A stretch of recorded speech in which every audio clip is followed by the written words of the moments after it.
Assalamu alaikum. Hello everyone. This is a very important lecture about acid-base balance and acid-base balance disturbances. Before we start with this topic, we need to know what is pH, right? We deal with pH every single day, so we really need to know what pH is all about. What is pH? Right? Actually, the amount of acid in the human body, in the serum, right, is represented by the protons, right, which is the hydrogen ions. Is that right? So what is that normally? Like, what is the concentration of hydrogen ions that are normally present in the serum? So if we consider, for example, sodium, right? Sodium normally is about 140 milliequivalents per liter. Of course, normally is 135 to 145, right? Milliequivalents per liter.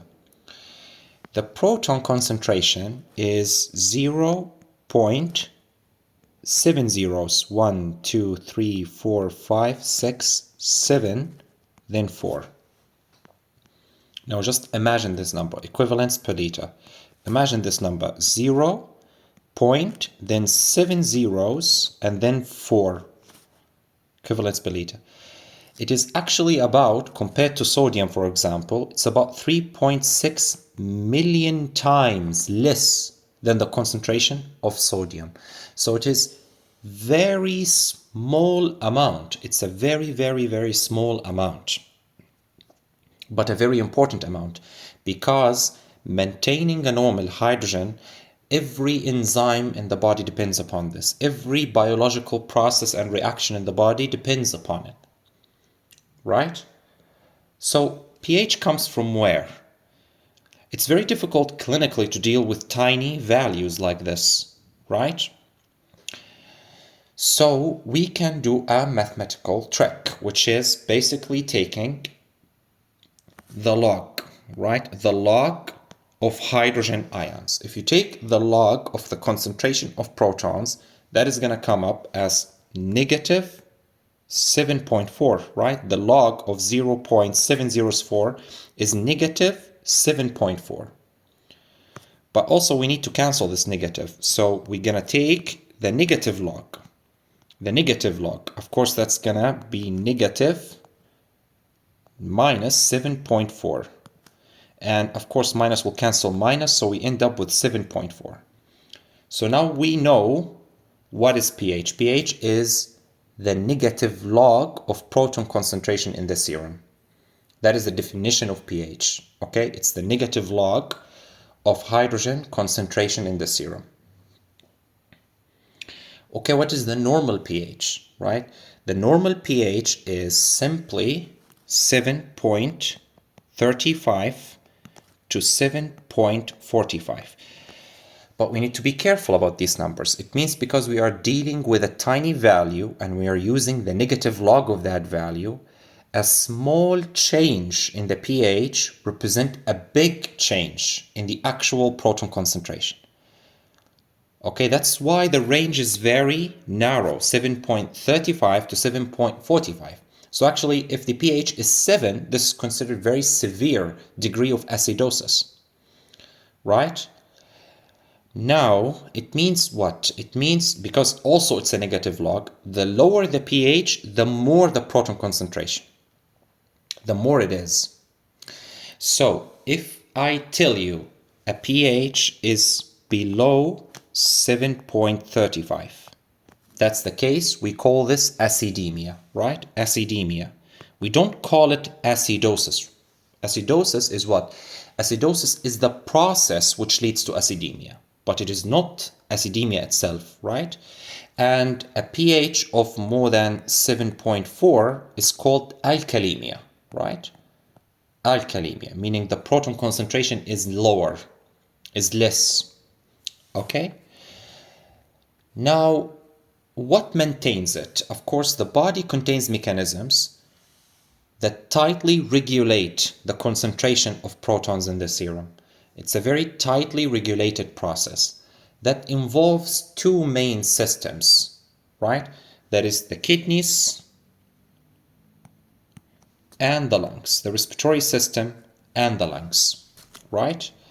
So in fact, these are the two main players, in addition to others. For example, you know, when there is a catastrophe in the country or something, or an earthquake, the first people that will be on the spot are the emergency team.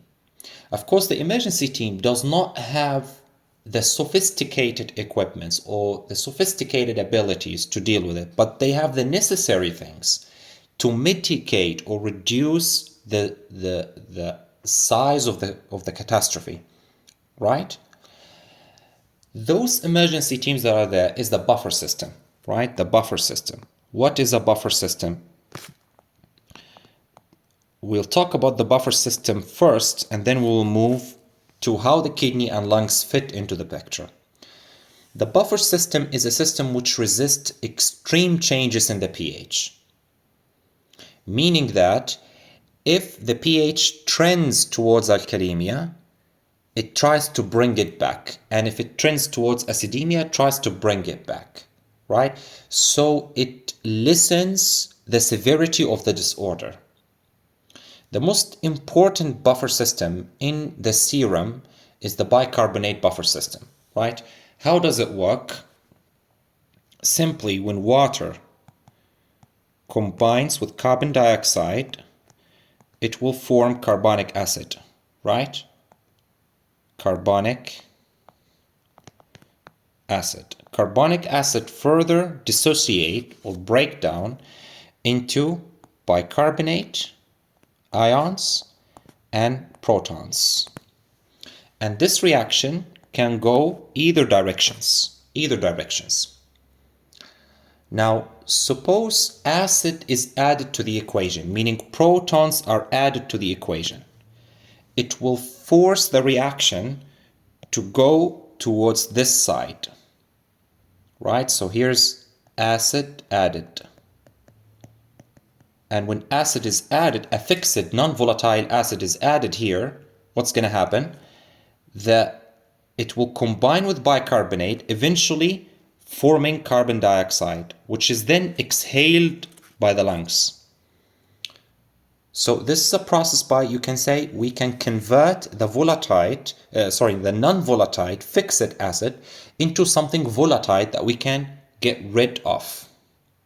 Similarly, if a volatile acid, which is represented by the carbon dioxide, is retained in the body due to some problem in the lung, the reaction will go in this direction, forming a fixed acid, which is then released by the kidneys, right? So this buffer system actually will take the first hit, and then later the lungs and the kidneys can work more on this. Okay, so again, what is the most important buffer system in the serum? It is the bicarbonate buffer system. But remember, there's other systems, or there are other materials that can accept hydrogen or can accept carbon dioxide, like for example proteins, many like albumin, like phosphates, like hemoglobin. Even hemoglobin can act as a buffer, but the most important one is this one, and that's the one that is clinically measurable, and we can measure it clinically. Right? So now let's imagine a scenario. To understand this better, let's imagine a scenario whereby someone is in shock. Okay? Of course, in shock, the tissue, what's shock? Shock is tissue malperfusion, a global state of tissue malperfusion. This is shock. Because of this, the tissues are ischemic and they produce lactic acid. What is lactic acid? Is a fixed, non-volatile acid. So what's going to happen here? This acid is added to this side of the equation, which then becomes carbon dioxide and then released by the lungs. So actually, shock is a metabolic process. It's a metabolic process which is then fixed by the respiratory system. Okay, so that's one scenario that we imagined. Let's imagine another scenario. Someone, okay, that develops or takes acidic drugs, like for example, or drugs that cause acidosis, like fenformin, right? Fenformin or metformin, they can cause lactic acidosis similarly. Again, this fixed non-volatile acid is added here, which is then converted according to this equation to carbon dioxide, and carbon dioxide is released by the lungs, and so on. So any metabolic situation, right, will cause consumption of bicarbonate, is that right? And production of carbon dioxide, which is then released by the lungs. Is that right? So in any metabolic acidosis or situation like this, what's going to happen? The bicarbonate level will be reduced because it's consumed in the buffering process. And the lungs are expected to act to compensate for this acidosis. Now let's use another way or another scenario, the other way around. Suppose someone that is having severe head injury or having a neuromuscular disorder or anything that causes hypoventilation. Now remember this concept. The most important determinant of carbon dioxide in the body is the ventilation. It's not the VQ ratio. It's not the ventilation perfusion ratio. It's actually the minute ventilation. What is minute ventilation? Minute ventilation is simply the tidal volume times the respiratory rate. How much fresh air is entering into the lung and exiting the lung per minute. That is the minute ventilation in simple concepts. That is what is responsible for washing out carbon dioxide. Now, if there is such disorder that affects ventilation by means of reducing it, causing hypoventilation, it's going to cause carbon dioxide retention, right?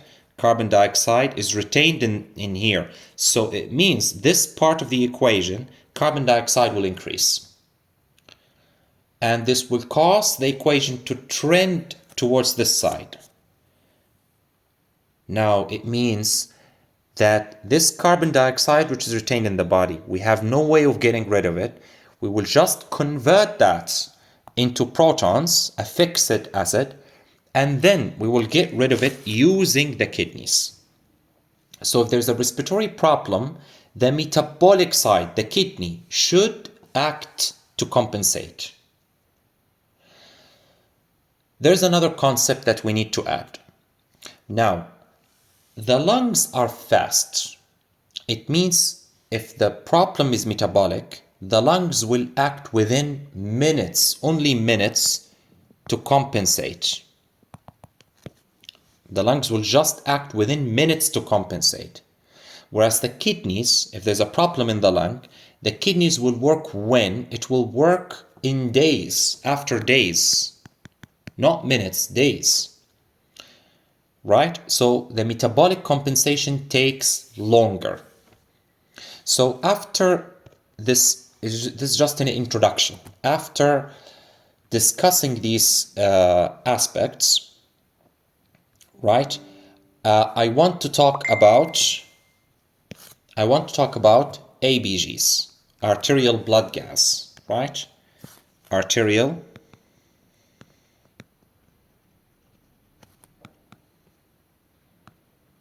blood gas analysis.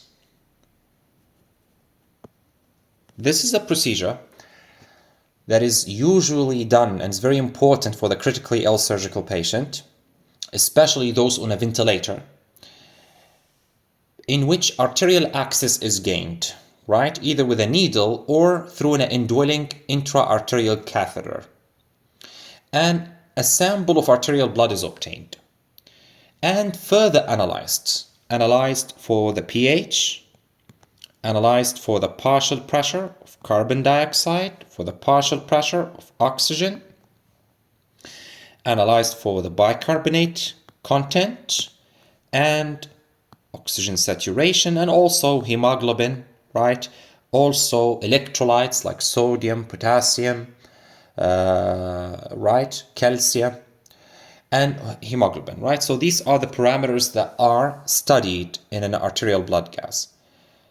What are the normal values? That's very important. So pH, we already know, it's 7.35 to 7.45. Carbon dioxide is 4.5 to 6 kilopascal. That's normal. The partial pressure of oxygen is 10 to 14 kilopascal. The bicarbonate is normally 22 to 28 milliequivalents per liter. Some people say 24 to 28, but anyway, so 22 to 28. And the saturation should be greater than 94%, right? These are the normal values. They are very important to know, right? Because in the exam, sometimes they don't give you the normal value. So you need to know it. pH, carbon dioxide, oxygen, bicarbonate, right? Very important to know these values. Now, pH, we know what is pH, but what is the partial pressure of carbon dioxide? What is the partial pressure of oxygen? Now, gases in the blood are either carried on something or they are dissolved in the blood, right? So the amount which is carried in hemoglobin is not the partial pressure, right? So whatever oxygen or carbon dioxide is carried on the hemoglobin molecule, which is the majority of the content actually, the vast majority of the content of oxygen is carried in hemoglobin. This very small amount which is not carried in hemoglobin, which is actually dissolved in the blood, is called the partial pressure, right, of oxygen. Similarly, the amount of carbon dioxide which is actually dissolved is called the partial pressure of carbon dioxide. That's the meaning of partial pressure. All right. Now I want to discuss a very important concept which many people are not aware of, which is the concept of relative hypoxemia, right? Concept of relative hypoxemia. What is that? Can someone,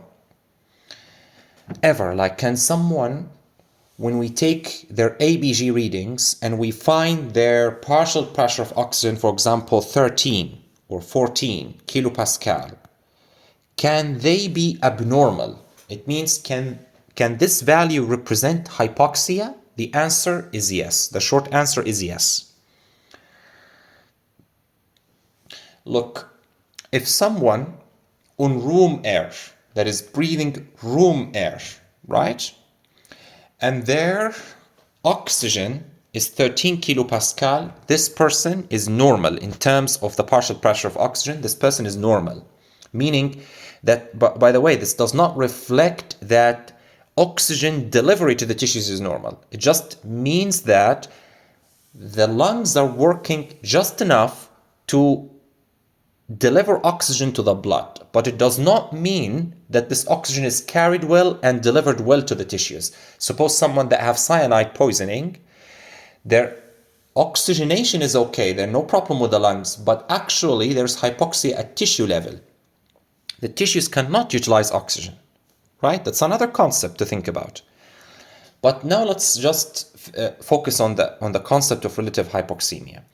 As I said, if someone is breathing room air and they have a partial pressure of oxygen 13, that's a normal person in terms of partial pressure of oxygen. The room air contains how much oxygen? It contains 20% or 21%, right? Around 21% of the air that we breathe is oxygen. This is represented as a fraction. So if I tell you fraction of inspired oxygen is 0.21, it means that the amount of air you're breathing, 21% of it is oxygen. Similarly, if I tell you fraction of inspired oxygen is 0.5, it means the amount of air that you're taking in, 50% of it is oxygen, and so on. So if I say fraction of inspired oxygen is 1.0, it means you're taking 100%. All of the air that you're taking is just oxygen. Okay? So it's represented as a fraction. Now there is a ratio. there is a ratio, which is the partial pressure of oxygen to fraction of inspired oxygen ratio. This is more important. This is more important than just the fraction of inspired oxygen, the partial pressure of oxygen on its own. This is more representative. This means how much amount of oxygen the patient is taking and what is the partial pressure of oxygen this is resulting in, right? That's the meaning. So, suppose you have the same patient that their oxygen partial pressure is 13 and the amount of air that they are inspiring is room air, 21%. So, let's do the calculation together. Partial pressure of oxygen. First, just let me tell you, what is the normal partial pressure of oxygen to fraction of inspired oxygen ratio? The normal is more than 40. Normal is more than 40 kilopascal. So let's apply the equation. This patient has 13 kilopascal of partial, and the fraction is 0.21. So what is that is the amount, right? So 13, if you do the thing, 13 divided by 0.21, that's 61, roughly 61.9. This is 61.9, which is normal. Now the same patient, same value, there's same value, 13, but the amount that they are breathing, fraction of inspired oxygen, is 0.8, that is 80%, right? So what is the value now? What's going to be the value? 13 divided by 0.8 equals 16.25, right? It equals 16.25, which is catastrophic. It means that the amount of oxygen that we need to give to the patient to maintain a partial pressure of oxygen of 13 is 80%, which equates to a ratio of 16.25, which is less than 40, definitely abnormal, right? So patient number 1 is not hypoxemic. Patient number 2 is hypoxemic. This is called relative hypoxemia despite having normal partial pressure of oxygen, right? That's so important. So it means, I hope this concept is clarified. This is so important concept. Now let us move to another concept and then we will discuss each acid-base balance disorder on its own. And then we'll bring the picture in the end together, okay? So let's discuss the concept of the anion gap. Anion gap. And of course it's related to metabolic acidosis. What is anion gap? First, we need to clarify one thing.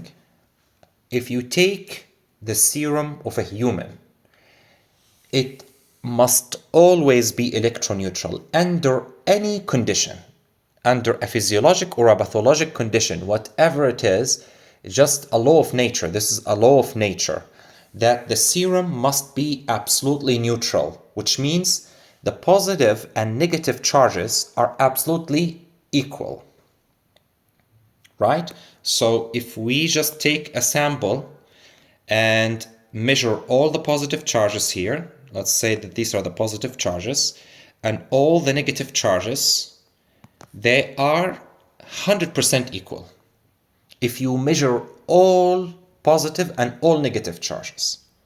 But this is not practical, right? This is not practical to measure all positive and all negative. Now, in our serum, the majority of the positive charges comes from sodium and potassium, right? Sodium and potassium represent the majority. But there are others like magnesium, whatever, right? And the majority of negative charges comes from chloride and bicarbonate.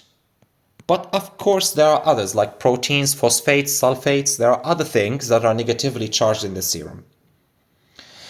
Now, sodium and potassium roughly represent 95% of all the positive charges, whereas chloride and bicarbonate roughly represent 80 to 85%, around that figure, of all the negative charges. So on paper, just on measurement, right? The positive charges which are measured, that is sodium and potassium, will be more than the negative charges which are measured, which are chloride and bicarbonate. So there is a gap. There is a gap here, which is our fault. It is a measurement. It's not real. It's not present. But there is a gap here. This is called anion gap. So what is anion gap? Anion gap are those negative charges which are unaccounted for. Are those negative charges which are not measured. But they are there, but they are not measured. Okay? This is anion gap. And the rest, of course, are supposed to be the positive charges. The rest are, majority are chloride and some bicarbonate. Is that right? Okay, what is the normal, this anion gap is how much, which is not measured for, is how much roughly?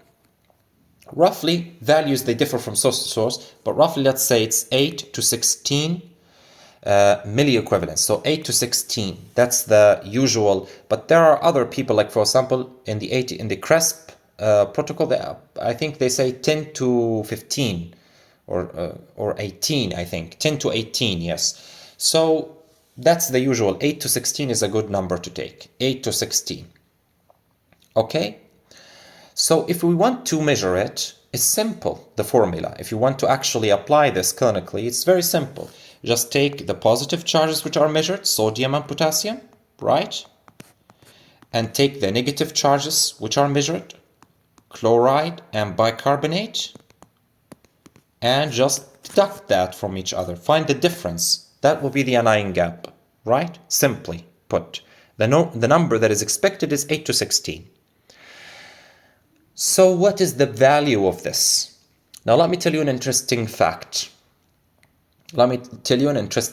If you add a fixed acid here, if you add a fixed acid, suppose you add lactic acid or you add keto acid, right? Of course, the acids, for the purpose of our understanding, of course, they add to the positive. The acid proton is positive, but actually the proton positive is actually going with its anion. It's always associated with an anion. So when it dissociates, the anion is added here. But let's say for the purpose of the simplicity and for understanding that the acid is directly added to this side, to the negative side. Of course, what's going to happen is going to neutralize some of the bicarbonate, right? According to the equation. So it's going to neutralize some of the bicarbonate. And this will further increase what? The anion gap. So the anion gap was actually supposed to be to this level, right? It's supposed to be here. But now it became bigger. So any metabolic acidosis, which is caused by an acid which is added, like keto acid, like in DKA, diabetic ketoacidosis or severe starvation, or in shock like lactic acid, or a drug like fenformin or metformin. It's going to be added here. It's going to neutralize the bicarbonate and increase the anion gap. This is referred to as high anion gap metabolic acidosis. This is called high anion gap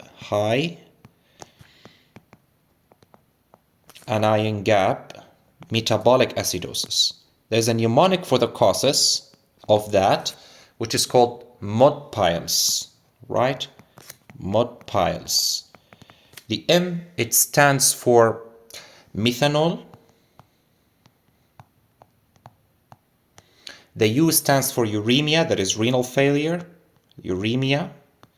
The D, it stands for DKA, diabetic ketoacidosis. The P stands for paraldehyde.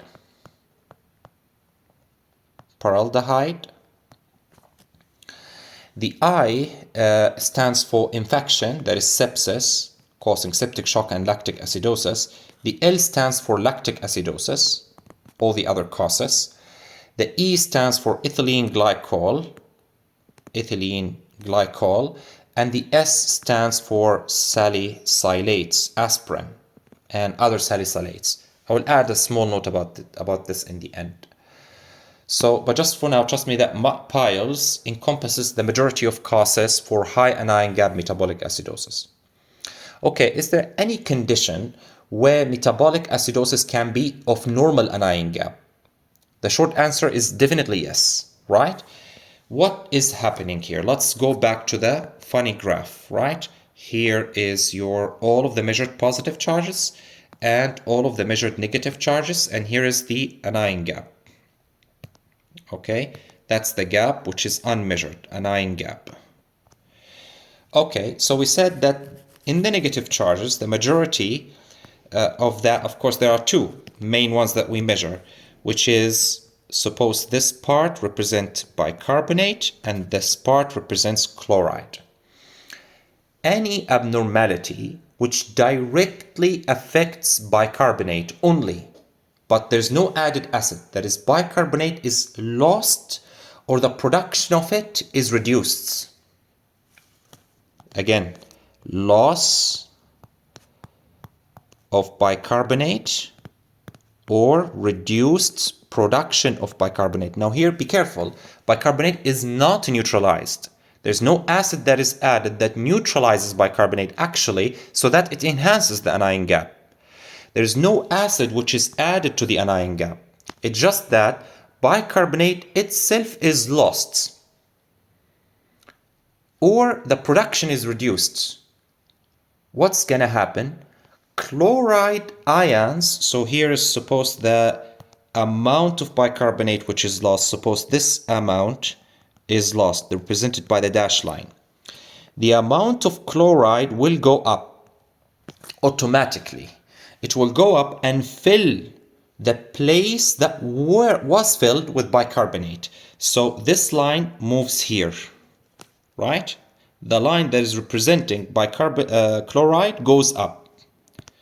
So actually, the anion gap remains the same. It's just the level of bicarbonate reduced. Okay, so how does chloride increase? It's just, remember the law of nature, the electroneutrality, right? Any negative charge that is lost needs to be replaced. Chloride, according to electrogradient, moves out of the cells because now bicarb has been lost. It means that the outside environment is now relatively more positive. So chloride moves according to its electrical gradient out of the cells and into the serum. It's added here. That's why if you measure the amount of chloride, it will be high chloride. That's why they call it hyperchloremic acidosis. That's where the name comes from. I'm sure you have heard about this term, hyperchloremic acidosis. Actually, the term hyperchloremic acidosis is coming from here. It's coming from the fact that chloride is increased. So it means that hyperchloremic acidosis is equal or is actually the same as normal anion gap acidosis. Is that right? It's just as simple as that. So we have clarified many concepts. Up to this point, we know what pH is, we know what is anion gap, we know what is relative hypoxemia, we know what is acidemia, what is alkalemia, and how it differs from acidosis and alkalosis, right? Now, we need to know, before I close this topic, I need to know what are the causes for normal anion gap. So we knew already the causes for high anion gap is mod piles. Okay, what about the causes for normal anion gap or hyperchloremic acidosis? What are the things that can cause loss of bicarbonate? Simply losing a body fluid which is rich in bicarbonate, like in diarrhea, right? Diarrhea. Excessive diarrhea, the diarrheal fluid, especially colonic fluid, is rich in bicarbonate. Ileal fluid is rich in bicarbonate. So loss of bicarbonate causes this problem. Additionally, a pancreatic fistula, right? We know that pancreatic fluid, exocrine pancreatic fluid, is extremely alkaline. It's rich in bicarbonate. So if there's a pancreatic fistula, that bicarbonate, which should have been reabsorbed by the small bowel, is now lost. Or there may be something that reduces the production of bicarbonate, like drugs, acetazolamide, right? A carbonic anhydrase enzyme inhibitor, acetazolamide. Remember the equation that we were talking about in the beginning? This equation, right? You know these steps, they are catalyzed by carbonic anhydrase. If something inhibits carbonic anhydrase, we cannot go to this side of the equation and produce bicarbonate. Similarly, in the kidney, this process is needed for the reabsorption of bicarbonate. This is explained in details in renal physiology, the mechanism of bicarbonate reabsorption.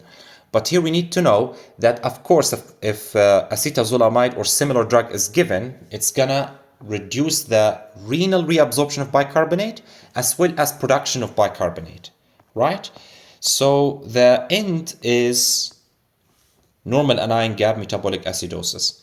Similarly, if you increase the amount of chloride, like giving excessive normal saline, 0.9% normal saline, if you use it excessively, what's going to happen? There's a lot of negative charges that is coming in. This secondarily causes loss at the expense of bicarbonate, causes loss of bicarbonate ions. Again, a normal anion gap or hyperchloremic metabolic acidosis. This is the reason why in the critically ill surgical patients, overzealous resuscitation with normal saline is avoided, because that is going to create acidosis and worsen the situation. Except in conditions where the primary problem is loss of chloride ions, like in vomiting or in nasogastric drainage. Here you can use normal saline for resuscitation. But in other situations where the patient is shocked and requires resuscitation fluid, do not use normal saline. Generally use ringer lactate.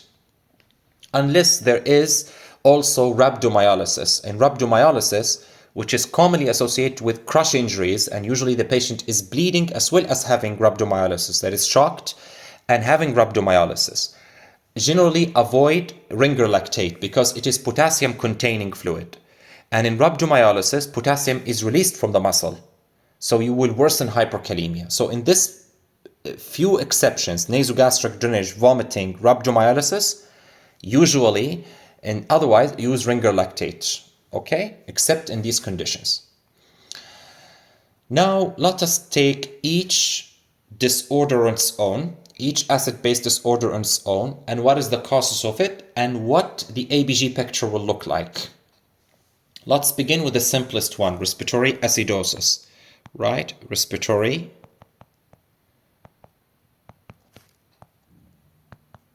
acidosis. Acidosis means a disorder, right, that leads to acidemia.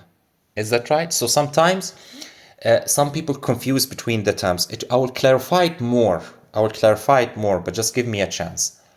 Now, respiratory acidosis means that there is a disorder of hypoventilation. In short words, there's a disorder of hypoventilation. As I told you, the main determinant of carbon dioxide level in the blood is ventilation. If ventilation is reduced, there is reduced ability to get rid of carbon dioxide. Thus, there's a buildup of carbon dioxide. And if there's a buildup of carbon dioxide, go back to the previous equation. It's going to cause acidosis, right? So, what might be the disorders that lead to that? For effective ventilation, we need the respiratory center in the medulla, right? So brain needs to be healthy. We need the nerves that are going to supply the muscles for inspiration, supplying the diaphragm, right? That's the chest wall, diaphragm. Here are the lungs. We need these muscles to work correctly and their nerve supply to be intact. The chest wall must be compliant and expandable. It cannot be rigid and non-expandable. Otherwise, the air will not enter. And the lungs, they need to be compliant and easily distensible so that the air can enter easily. Is that right? So, if there is a problem with the brain, suppose someone who's unconscious and doesn't have any respiratory effort, suppose a severe head injury and a Glasgow Coma scale of less than 8, the patient may not have any ventilatory effort, right? So we can say, for example, traumatic brain injury, someone with massive stroke, especially brainstem stroke, and the respiratory centers in the medulla are no longer there, not working, or drugs, especially opiates, which directly depress the respiratory center in the medulla oblongata, right? Here there are causes related with this. The nerves, suppose someone with Guillain-Barré syndrome, right? Guillain-Barré syndrome, in which there is a demyelinating, it's an acute condition, demyelinating neuropathy. It will affect the nerves. It's usually in ascending. It means it starts from the bottom and then goes, and in the late stages it will involve the respiratory muscles. Or someone with botulinum toxin, that is intoxication. Similarly, there will be a problem with the nerves. And many other polyneuropathies. The muscles, the neuromuscular junction first, like myasthenia gravis. When someone develops a myasthenic crisis, they can develop hypoventilation, essentially because the muscles become paralyzed due to a dysfunction at the level of the, that is, neuromuscular junction, right? The problem, of course, we know it's autoantibodies against postsynaptic acetylcholinergic nicotinic receptors. Or a muscular problem, a problem with a muscle, like there's a disease called Duchenne muscular dystrophy or Becker muscular dystrophy, or for example, amyotrophic lateral sclerosis or other motor neuron disease, anything that is affecting the muscle itself. Or something affecting the chest wall, like people with severe kyphoscoliosis. The deformity reduces the ability of the chest wall to expand. Additionally, there may be that is in those with scleroderma. Sometimes there is multiple sclerosis. Systemic sclerosis, not multiple sclerosis is a different thing. That's a demyelinating CNS disorder. In systemic sclerosis or scleroderma, the skin becomes fibrotic and thickened. So if the skin over the chest wall becomes unyielding, thick, fibrotic, and stiff, the chest may not expand well. And similarly, it's a hypoventilation problem. Or those with massive, severe burns, deep burns to the chest wall, if they are extensive, they can, as soon as the tissues are burned, they will retract due to the coagulation and denaturation of the proteins by the thermal injury. So that can act like a tourniquet or a constricting band on the chests. So massive burns. Here we will need an eschorotomy to cut through the tissue, right, and release the constricting bands. So it could be something at the level of the chest wall itself, deformities or something else. Or a problem in the lung. The most famous thing is COPD, right? Chronic obstructive pulmonary diseases like chronic bronchitis, like emphysema, like bronchiectasis, right? So anything, as you can see according to this diagram, I think you can cover most of the causes. Anything that causes hypoventilation will cause CO2 retention.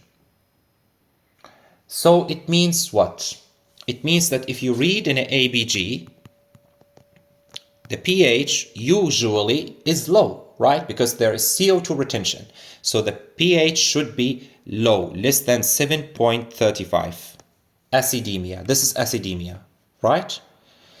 Now, what about the other parameters? The partial pressure of carbon dioxide should be more than 6, right? Because there is retention of carbon dioxide.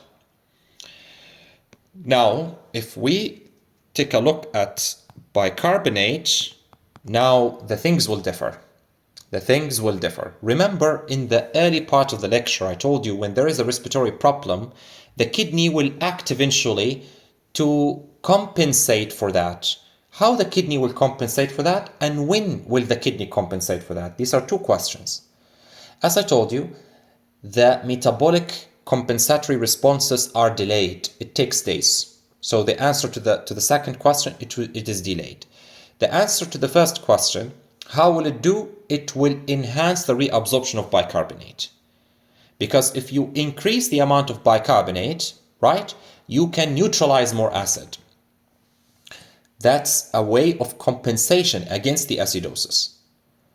So in short words, bicarbonate can either be normal or increased, right? Depending on the timing. So if it is acute respiratory acidosis, there isn't enough time yet for the kidneys to increase bicarbonate. So it means bicarbonate will be normal. So if you see this picture, pH low, carbon dioxide high, bicarbonate normal, this is called acute respiratory acidosis, or aka uncompensated acidosis, because there's no compensation yet, uncompensated respiratory acidosis.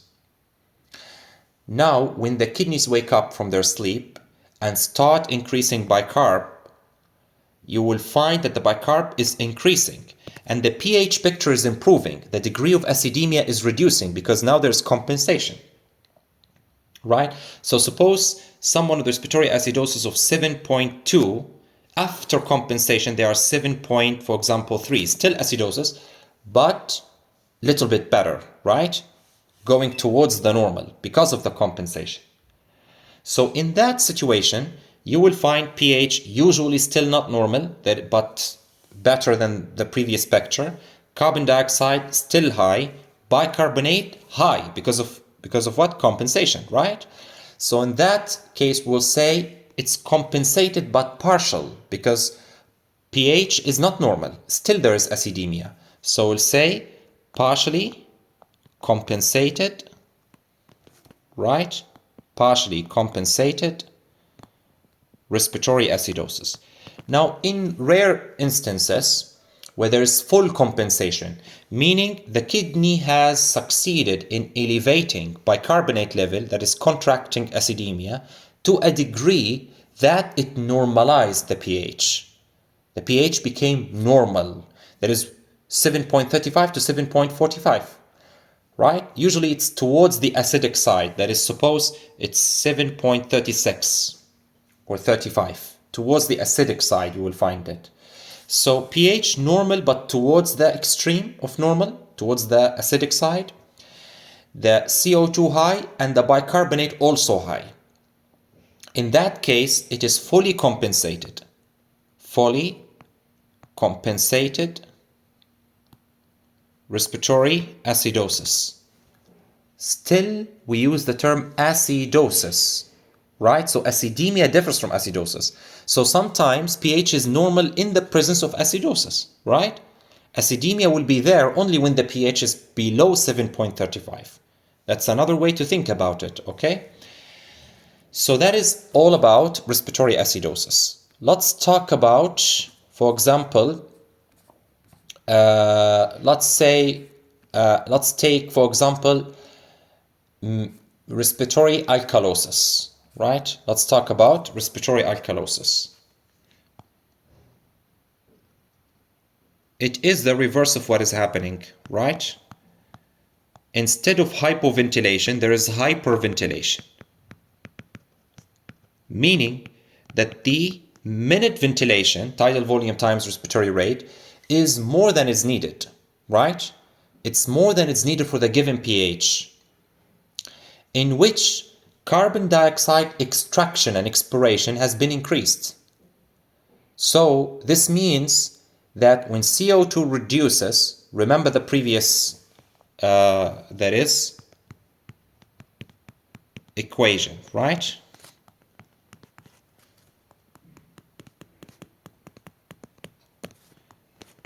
When CO2 reduces, right, the equation trends here, trends towards that, to balance. It trends towards this direction. So more hydrogen ions are being neutralized, that is, converted to carbon dioxide and then expired. So eventually, what's going to happen? The pH will go up. more than 7.45, alkalemia. So what might be causing this? What might be causing hyperventilation? Simply panic attacks, right? For example, panic attacks. Someone start breathing heavily and deeply, panic attacks, right?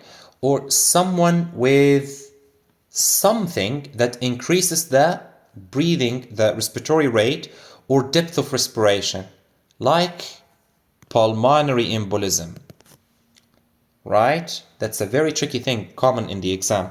So someone with a pulmonary embolism, if you haven't watched the lecture yet about pulmonary embolism, I suggest you do, it's important. Someone with a pulmonary embolism, guys, the problem is with what? It's not with ventilation. The problem is with perfusion, right? The perfusion reduces relative to ventilation. So it means the VQ increases, the VQ ratio. I've explained that into details, don't worry, in pulmonary embolism.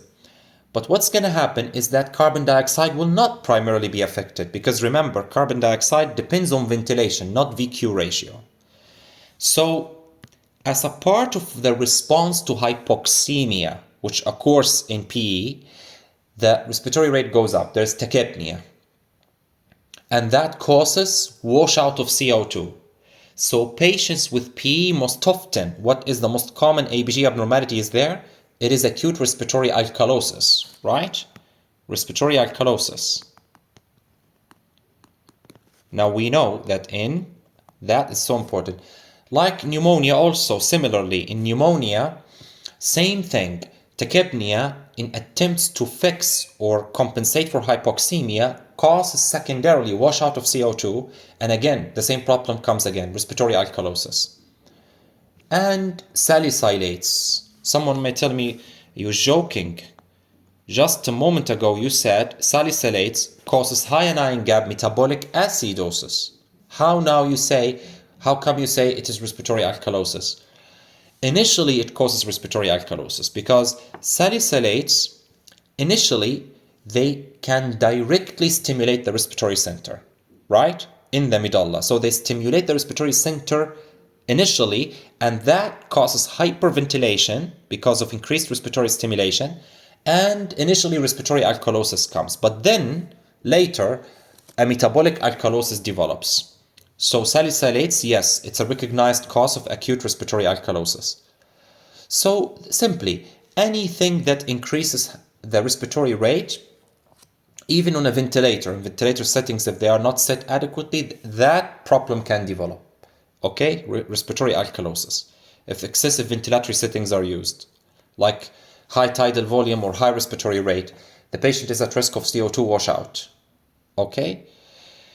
In any case, by the way, just a quick information on the side. Low tidal volumes are usually preferred during mechanical ventilation. Low tidal volumes, especially in the surgically ill patient and especially in ARDS, this is preferred. Usually it is called protective lung mechanisms or permissive hypercapnia. That is, reducing the tidal volume on the expense of allowing some hypercapnia. This is called permissive hypercapnia. Right, the tidal volume that is usually like 6 ml per kg of that is ideal body weight, 6 ml per kg. That is low tidal volume. These settings are better.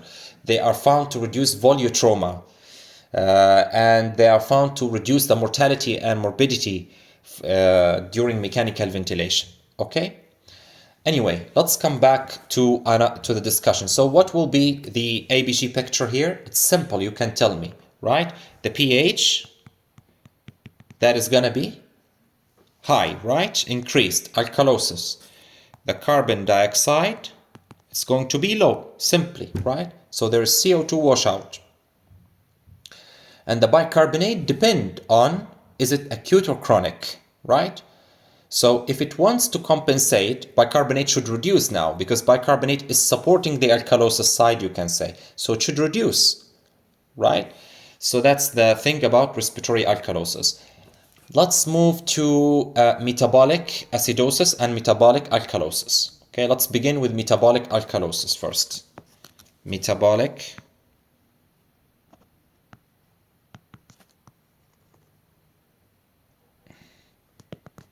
alkalosis. Now, metabolic alkalosis is due to increased bicarbonate. Bicarbonate will be high in the ABG, right? In the surgical patient, the most common cause is vomiting.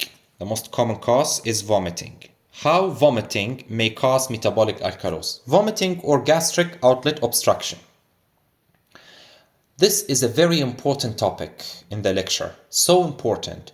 How vomiting or gastric outlet obstruction causes acid base and electrolyte disturbances.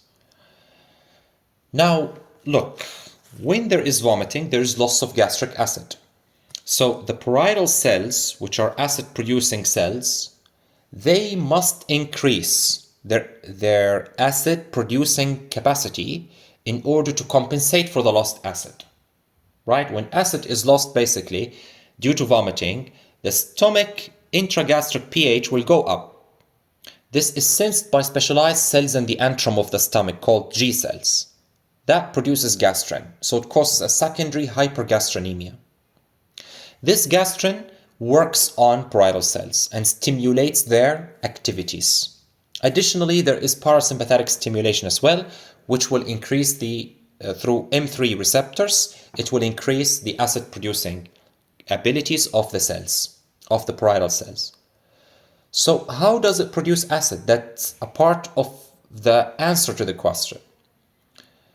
Now, if we increase this a little bit and talk about it more, simply, it will take carbon dioxide, just a moment. Okay.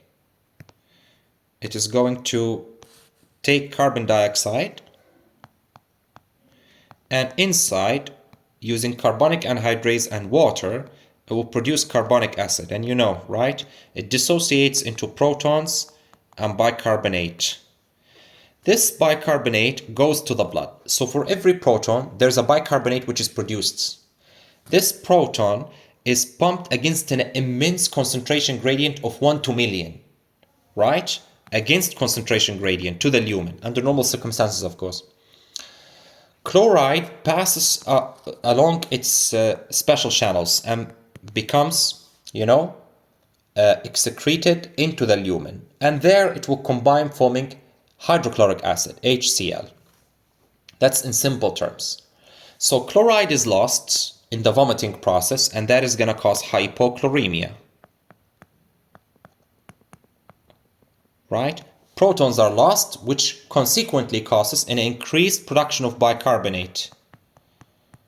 Right? So that's only a part of the cause, right? Bicarbonate production increases. That is going to cause alkalosis, but that's only partly. I'll keep telling you what's going to happen. Of course, fluids are lost and the patient becomes hypovolemic. In the vomiting process, fluids are lost. So because the patient develops hypovolemia, renal perfusion pressure, what do you think? Gonna go up or down? Definitely it's gonna go down. And the patient develops a secondary hyperaldosteronemia. You know why? When renal perfusion reduces, renin is released. You know the story. Renin eventually causes the production of angiotensin II, and angiotensin II, one of its functions, it stimulates the suprarenal cortex, that is the zona glomerulosa, and that is gonna cause the production of aldosterone. Aldosterone acts in the distal part of the nephron, that is the distal part of DCT and collecting ducts, cortical collecting ducts. There it acts on two types of cells. One called principal cells and some weird cells called intercalated cells. These intercalated cells, they are proton pumps, right? They can be stimulated by aldosterone. And that causes release of protons in urine, loss of acid in urine, can you imagine? Whilst the patient is in alkalosis. So this is basically illogical, right? Because we have alkalosis, we need the acid. We need to retain acid. The kidney should retain, not lose. But because the body prefers to preserve the intravascular volume on the expense of that, it will allow it to happen. It will allow acid to be released. That's why the urinary pH will be low, and this is called paradoxic aciduria. Paradoxic aciduria. Is that right? So also remember, of course, sodium and water reabsorbed to restore the intravascular volume under the effect of aldosterone, but there's also loss of potassium, right? Potassium is also lost. That's one of the effects of aldosterone, physiological effects. So there's hypokalemic,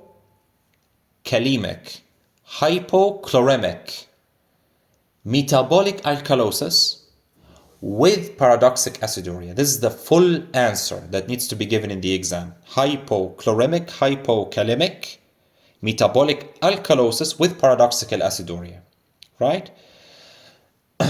Now, about metabolic acidosis, I think we've already discussed about that, right? High anion gap and low anion gap. So this is it about the lecture, but to perfect your ABG interpretation, there is an easy way, right? The first thing is to look at the pH. In the exam, first look at the pH. Determine, is it normal or is it acidotic, that is pH low, or is it alkalotic, pH is high, acidemia, alkalemia, or normal.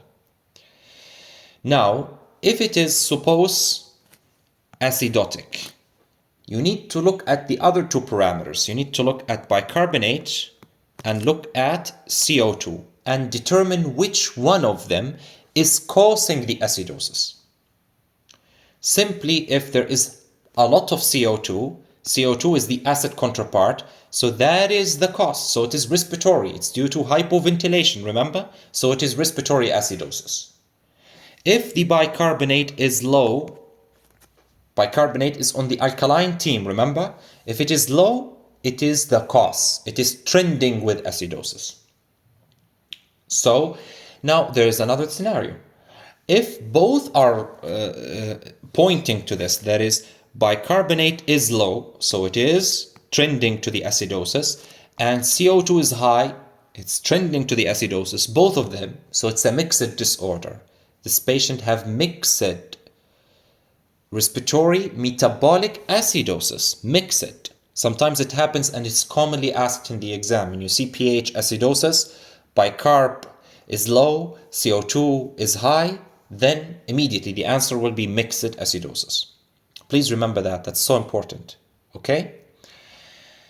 Now, on the other hand, if you see it alkalosis, right, alkalotic, again, look at the CO2 and look at the bicarbonate and determine which one is causing it. Simply, if it's alkalosis and it is metabolic, then the bicarbonate, it should be high, right? Because it's alkaline team, right? If it's high, it's trending towards alkalosis. Then look at CO2. If CO2 is low, then the cause is respiratory. So if pH high and CO2 is low, that is respiratory.